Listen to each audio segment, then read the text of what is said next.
Here with Sounders FC General Manager and President of Soccer Garth Lagerwey in Tucson. Garth, just want to get your thoughts on the roster coming together and any comings and goings and recent news and notes you may have for the fans at this point.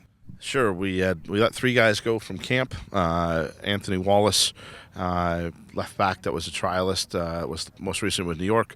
Ben Spees, winger, who was most recently with Columbus. And Sergio Mota, who played with our S2 team. He had an offer in Brazil. We wanted to let him go to pursue that. So those guys going out narrows our group down here in camp. As we said all along, there's not a lot of open spots on the team.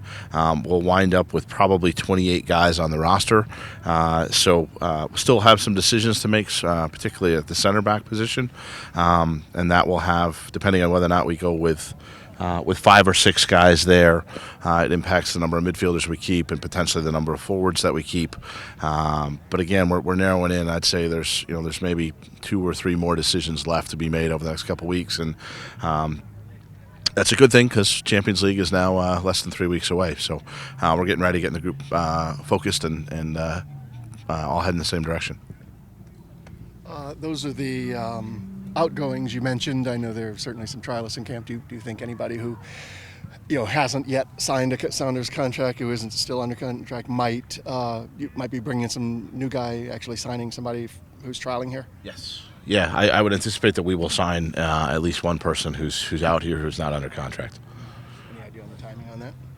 I think it depends. I think you probably, we have a game on the weekend. Obviously, we'll look at folks there, and we have another game on Wednesday. We'll look at folks there. So 2 more opportunities. I don't think anything's imminent. And again, you really have to look at the center back position is what's going to shape everything else. Because you have the Torres injury, you're tempted to keep an extra person in that group.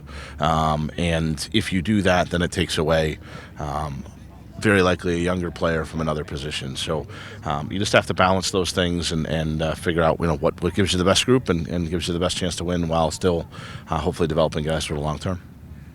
Anything else?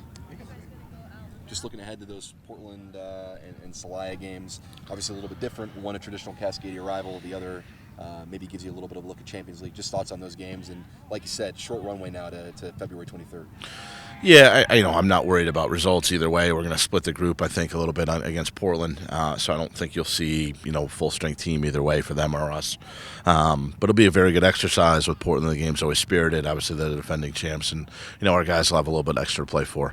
Celaya, I think, will give us a taste of how a team like Club America play, and again, what the intensity of that game is, and what that atmosphere is like. So, again, hopefully a good exercise for us, and then we have just a couple more games in LA, and we're hopefully ready to go.